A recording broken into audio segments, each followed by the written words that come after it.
Friends, welcome back to the channel. It's mid-October and the weatherman says that temperatures are about to drop 15 degrees and it doesn't appear that they're going to be rising anytime soon. Home heating oil is through the roof yet again thanks to this administration, so that means people like you and I that have wood-burning appliances in our homes to help supplement those heating bills, well, we're going to be burning a lot of wood this winter. Now, in order to start the fires in our wood-burning appliances, we're going to need a steady supply of kindling. Now, when it comes to acquiring that kindling, you have a few different options. Of course, you could go to your local supermarket and purchase those expensive Duraflame logs or other varieties of those fire-starting logs. You can go on Amazon and purchase a bundle of pre-split kindling. That goes for $27 after taxes, something like that. So, I mean, it gets a little expensive after a while. Now, I'm sure most of you out there are like me. You don't want to spend a dime on kindling. I get that. And I've kind of perfected my kindling making system, so in today's video I'd like to show you my kindling setup. Now let's start running down the line here. First thing I want to talk about is what types of wood you should be using for kindling. But before I even answer that question, I want to talk about the types of wood that you should definitely not be burning in your fireplace or using for kindling. You definitely don't want to be using plywood, anything with a veneer, anything that's glued together, anything that's plastic deck boards, Trex. Keep all of that stuff away from your fireplace. Just don't do it. Use real lumber. And in terms of using hardwood or softwood, you can use either. I would recommend that you use a softwood because in softwood, like pines, there's a lot of sap. It burns hot, it burns quick, it's easy to ignite. That's what you want for your kindling. And you don't have to pay a dime for this stuff. Just keep your eye out there. There's always somebody throwing out some free lumber. You can get this free pine lumber from pallets. People are always getting rid of pallets. These pieces that I'm holding in my hand, these were rotting fascia boards on the side of my house that I replaced earlier in the year. And I chopped them down on the miter saw to 7-inch lengths. That length works perfectly for my needs. Of course, you can adjust it according to your needs.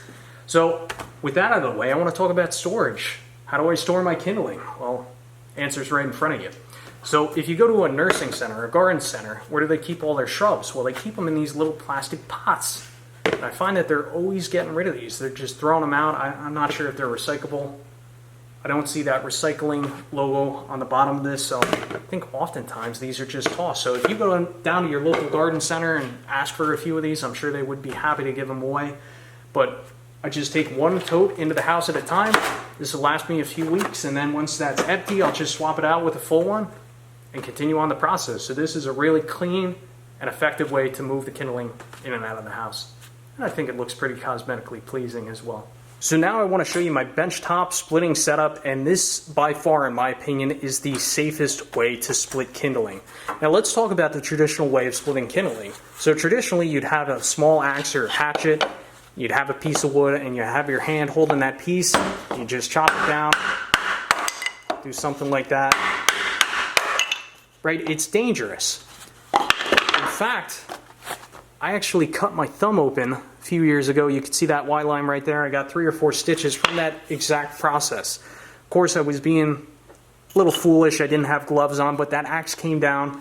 It was extremely sharp, and it sliced me open right there. I'm very fortunate that I didn't lose my thumb. So it got me thinking, what is the safer way to do this?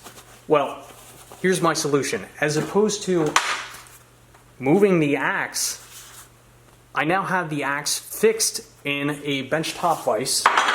I also have a little grocery basket hooked onto that vise, so if any pieces deflect off the axe kind of strange, they're caught in that basket.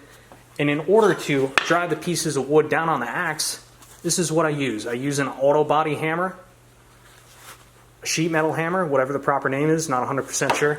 And the nice thing about this is that it has a nice wide strike plate. It's about 1.75 inches wide. So let me set up the camera and I'll show you my technique for actually using this setup.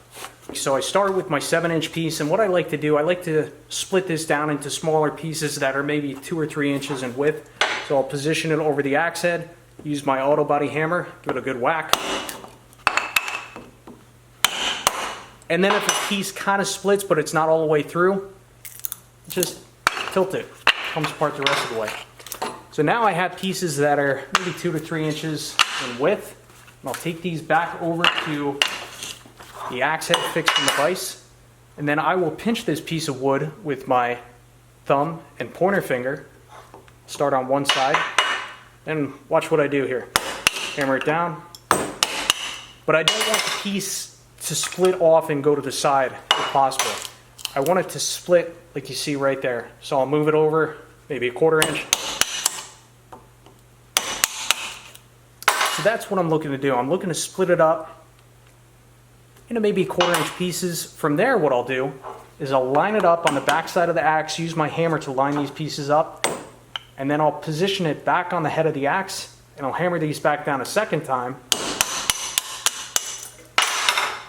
And then from there, I'll just kind of turn the piece sideways, and that helps to break things apart. So in that motion, we took 4 pieces, and in theory, we split that into 8 smaller pieces. And I'll just transfer it into the bucket.